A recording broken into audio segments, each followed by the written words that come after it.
Seconda giornata della Dunata degli Alpini, Antenna 3 in diretta da questa mattina, stasera alle 20:30 appuntamento con le fanfare e i cori, domani alle 7 il racconto della sfilata delle penne nere.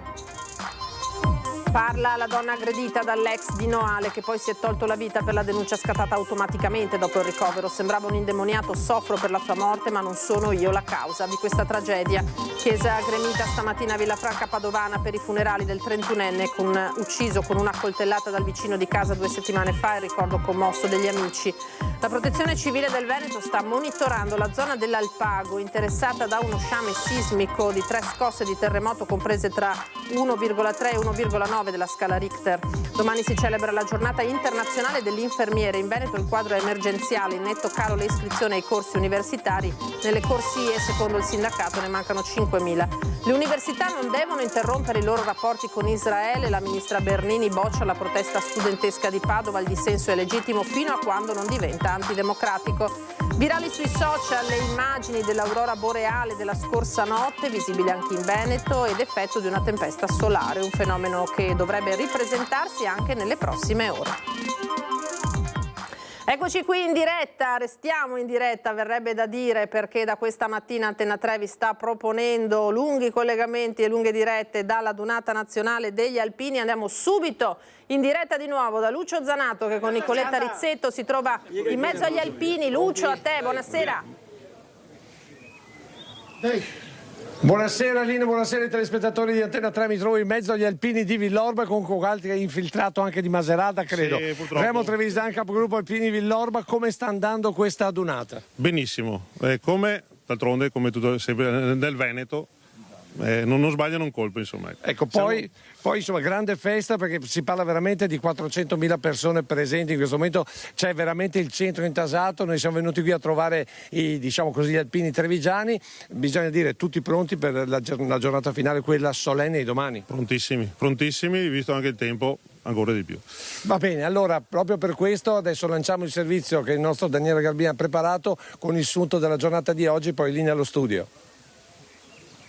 In esposizione tutto quello che sono i materiali in uso al nostro esercito italiano, chiaramente in specialità alpina, visto che ovviamente la festa alpina, la Dunata degli Alpini. Ovviamente iniziamo col punto di soccorso che è fondamentale per la sicurezza, per un evento del genere. Si sta divertendo? Bellissima, bellissima festa, fantastica, giornata stupenda. Dove arriva lei? Noi siamo qua vicini da Isola Vicentina. Chiaramente qui non potevamo mettere una parete di roccia vera, è una parete a roccia attrezzata, fatta apposta, che è quella che usiamo anche in addestramento normale noi alpini, e quindi vedi i bambini che si divertono e c'era la coda anche ieri sera fino a tardi. Bella Dunata, tantissima gente, c'è un po' di movimento, Certo. Bella Dunata come al solito. Ieri mattina con la discesa del tricolore, della bandiera dell'ANA e della bandiera dell'esercito, chiaramente era un elicottero di questi che ha portato l'equipaggio del centro sportivo esercito paradutismo. Gli alpini paracadutisti in congedo stanno effettuando questi lanci, saranno 15 paracadutisti in due decolli diversi, sono atterrati i primi 3 e stanno per atterrare gli altri 4 del primo decollo. Gli alpini paracadutisti in congedo si riuniscono in un'associazione nazionale alpini paracadutisti che raggruppa tutti quelli che hanno svolto il servizio militare negli alpini paracadutisti. Sabrina, buongiorno, lei sta intrattenendo e allietando insomma tutti i turisti e gli appassionati e gli alpini presenti qui sul ponte con la sua fisarmonica. Quando ti prende la malinconia, questa canzone canta insieme a noi. Ora vediamo che questa modalità è piuttosto inusuale di versare, ma l'importante è quello che c'è dentro nel bicchiere. Ma sì, ma ecco. Il vino buono lo bevi solo qua dentro. Ripeto, non è l'aurora boreale, ma è uno spettacolo di un altro tipo.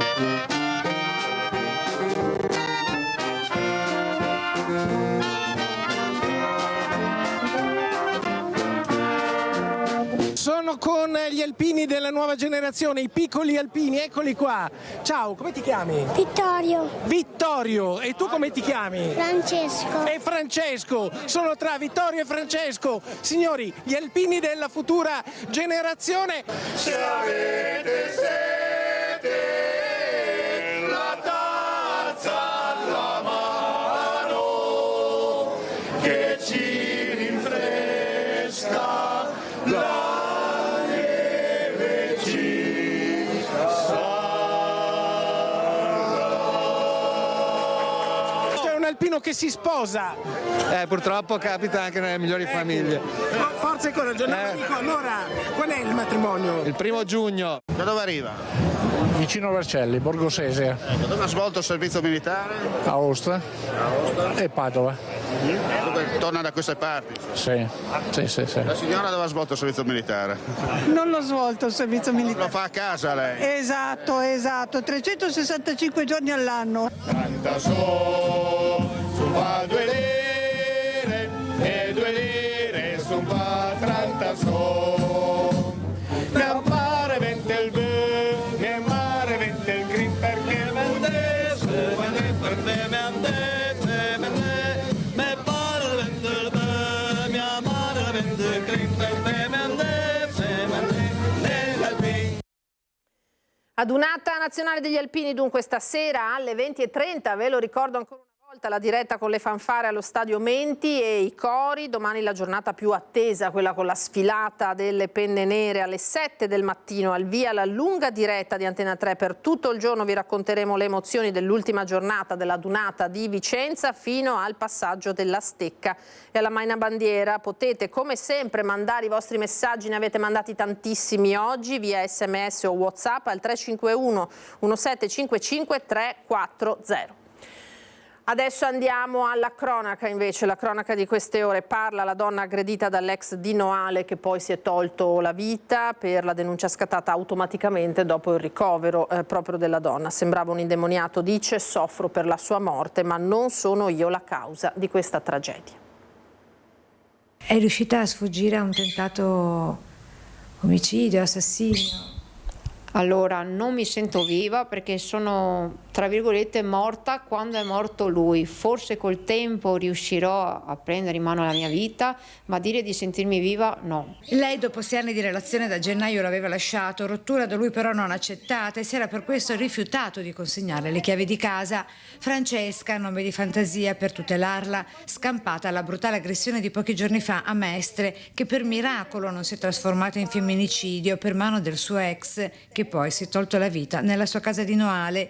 Negli occhi di Francesca, sul viso e addosso, i segni visibili e invisibili del tentato strangolamento. Con gli occhi fuori di testa mi ha avventato per il collo, mi ha scaraventato per terra. Da quel momento io vedevo tutto sfocato. Ancora sotto shock, ripercorre quei terribili istanti di un tempo interminabile, accompagnandoci nell'angolo della casa in cui è scampata la morte. Lui era probabilmente con le gambe, non so, seduto sopra di me, seduto a questo appunto bagnetto dove... Quindi tu vedevi il soffitto? Vedevo qua e aspettavo di morire. Riversa a terra con il viso deturpato e colmo di sangue, quello che le usciva dal naso e dalla gola, l'imprevisto che le ha salvato la vita. Io sono riuscita con la mano sinistra ad accarezzargli il viso e a dirgli la parola ti voglio bene. E l'ho fatto con la speranza che lui mi lasciasse andare. Immediatamente mi ha sollevata da terra e ha detto guarda cosa ho fatto, adesso mi uccido. Io ho detto no, stai calmo, non è successo niente, a tutto c'è un rimedio. Gli ho dato un bacio stampo sulla bocca tanto per fargli capire che io ero con lui. Gli ho detto pulisciti le mani che sei pieno di sangue. Così, lasciando il suo aggressore a casa con una scusa, è salita in macchina e da sola si è recata al pronto soccorso, dove con la presa in carico dei medici la denuncia è scattata in automatico d'ufficio come previsto dai protocolli. Ho tentato omicidio alla fin fine perché se continuava adesso eravamo eravamo in 2 all'obitorio. Sebbene vittima, soffre molto per il suicidio del suo ex. Il messaggio ai familiari di lui. Ha ferito 2 famiglie, però adesso lui è morto, ma io invece porterò la croce per tutta la vita, perché comunque è una persona che ha fatto parte della mia vita, nel bene o nel male, anche se ha fatto quel gesto, è sempre una persona che ha fatto parte della mia vita. Troppo piccola la chiesa di Tagì di Sopra stamattina per contenere davvero la grande folla che ha voluto dire addio a Michael Boschetto, 31enne ucciso con una coltellata dal vicino di casa 2 settimane fa a Villafranca Padovana. È il sorriso di Michael Boschetto, il cappello di paglia calzato in testa, la felicità dipinta sul volto baciato dal sole e la scritta "Piccolo Bosche, cappello di paglia, viaggia verso il grande blu" ad accogliere la famiglia e gli amici nel lungo giorno dell'ultimo saluto.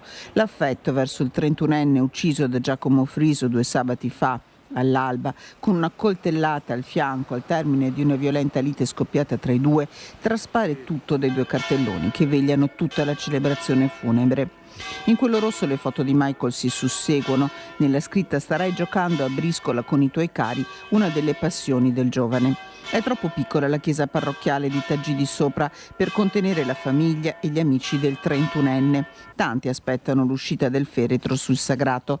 La bara coperta di rose blu e gialle, di margherite bianche, a Michael, ai suoi genitori, alla fidanzata Blen, le parole di conforto di Don Francesco Frigo, parroco dell'unità pastorale di Villafranca Padovana. Nessuno è sbagliato, ricorda il sacerdote nell'omelia. L'ultima parola per Michael sia resurrezione. Gli amici conserveranno il tuo sorriso. Vai in pace. Il silenzio e le lacrime accolgono l'uscita del feretro di Michael Boschetto dalla chiesa, consacrata ai santi Cosma e Damiano. In tanti fanno una carezza sulla sua bara, in tanti si stringono alla sua famiglia. L'indagine sulla tragica morte che ha spezzato la sua giovane vita va avanti. In carcere dovrà risponderne Giacomo Friso. Dopo la cremazione, Michael Boschetto riposerà nel cimitero di Villafranca Padovana. La Protezione Civile del Veneto sta monitorando la zona dell'Alpago, interessata da uno sciame sismico di 3 lievi scosse di terremoto comprese tra 1,3 e 1,9 gradi della scala Richter, che si sono verificate a partire da questa notte. Nessun danno a cose o persone, fa sapere l'associazione regionale, l'assessore regionale alla Protezione Civile Giampaolo Bottaccin, ma l'attenzione resta massima anche alla luce dei recenti sismi registrati a fine marzo nelle aree contigue della provincia di Pordenone. Domani si celebra la giornata internazionale dell'infermiere. In Veneto il quadro è emergenziale, mancano all'appello 5.000 unità. Sono 37.195 gli infermieri iscritti all'albo in Veneto, ma all'appello ne mancano 5.000. È una cronica carenza quella che alla vigilia della giornata internazionale dell'infermiere registra il sindacato Nursing Up, alla quale si aggiunge la perdita di appeal di una professione che vede un continuo calo delle iscrizioni ai corsi universitari, nonostante l'aumento dei posti, con una diminuzione delle domande per l'anno accademico 2023-2024 del 20% per l'Università di Padova e dell'11% per quella di Verona. Gli infermieri mancano perché se ne vanno dalle strutture pubbliche verso attività di professione di attività libero professionali, piuttosto che nel privato, piuttosto che in contesti dove il guadagno è sicuramente più significativo. Dati Istat alla mano, lo stipendio annuo di un infermiere si aggira sui 24.000 euro, ben al di sotto di quanto accade in altri paesi europei, Gran Bretagna, Svizzera, Svezia e Norvegia tra gli altri, o in Arabia Saudita, nuova destinazione attrattiva per gli apprezzatissimi infermieri italiani.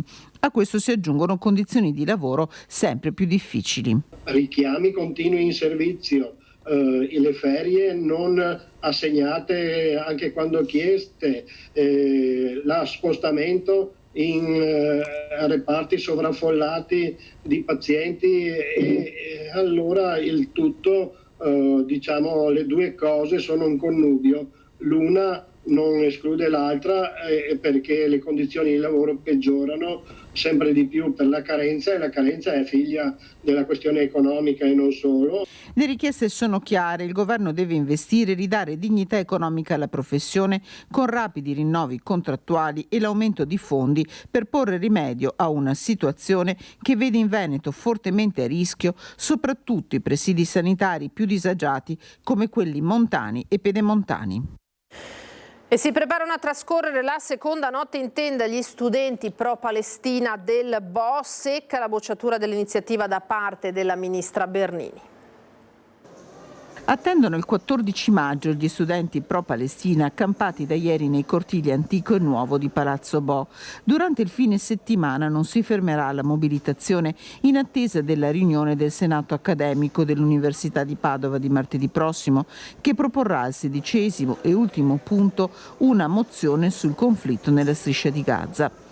Non era finita bene il 9 aprile scorso, quando si era sfiorato lo scontro tra le forze dell'ordine a presidio del Bo e gli studenti che volevano partecipare all'incontro per chiedere alla rettrice Mapelli l'interruzione di ogni rapporto con le università israeliane. A rispondere alle nuove richieste degli studenti pro-Palestina è adesso il ministro per l'Università e la Ricerca Anna Maria Bernini, che sul punto dà una risposta secca e precisa. No, perché mi sembra assolutamente inappropriato. Noi siamo democrazie che devono collaborare ed esportare democrazia anche a livello scientifico. L'errore di questa posizione è confondere le università con il governo.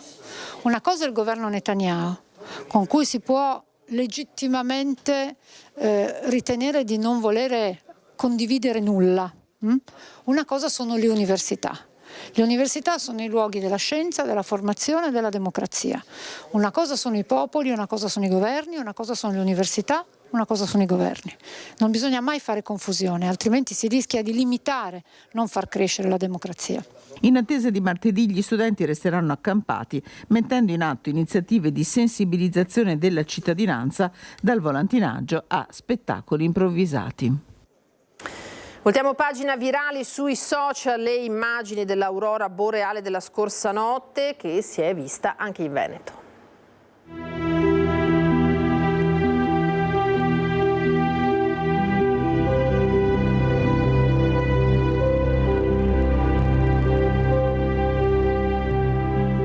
Il fascino unico e raro del cielo rosa-viola, immagini che di solito sono appannaggio dell'estremo nord del pianeta e stavolta a disposizione di tutti. Una notte magica, pronta a ripresentarsi nelle prossime ore, e scatti che hanno riempito i social, dal Cansiglio a Cimagrappa, conditi da commenti di meraviglia e stupore, come le foto giunte alla pagina Facebook di Meteo Bassano e Pedemontana del Grappa. Ci sono arrivate foto veramente eccezionali, sembra di essere in Islanda e invece in primo piano abbiamo il sacrario militare di Cimagrappa, veramente emozionante e spettacolare.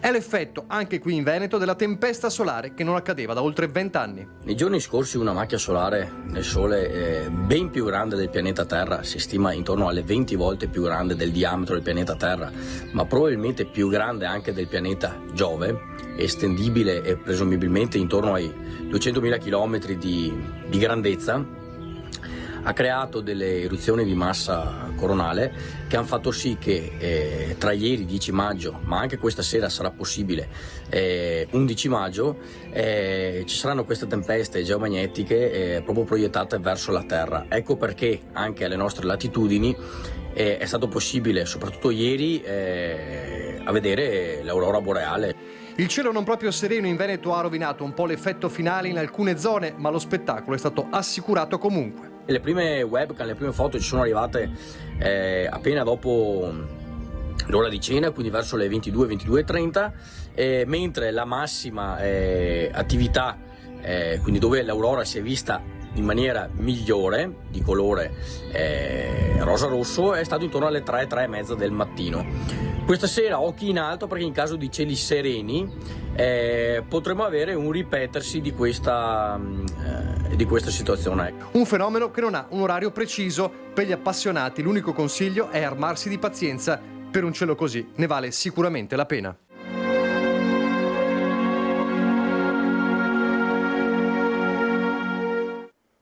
Davvero bellissime immagini, noi ci fermiamo qui, adesso come sempre l'edizione di Venezia, prima le previsioni del tempo, arrivederci.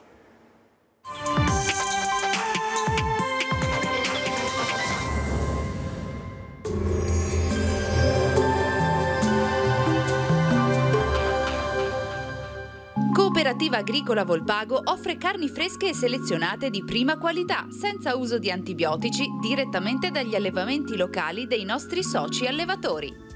Benvenuti al meteo.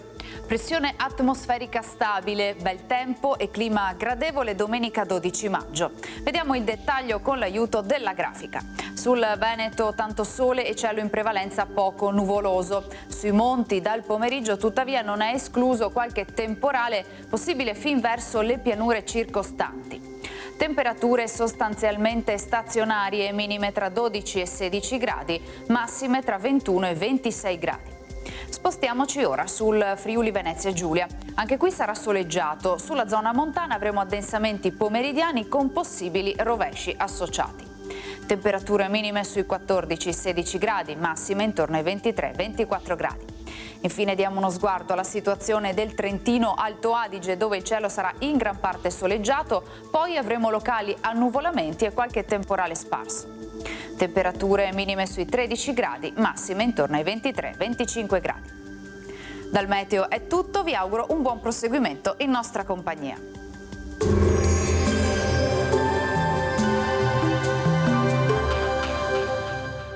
Cooperativa Agricola Volpago offre carni fresche e selezionate di prima qualità, senza uso di antibiotici, direttamente dagli allevamenti locali dei nostri soci allevatori.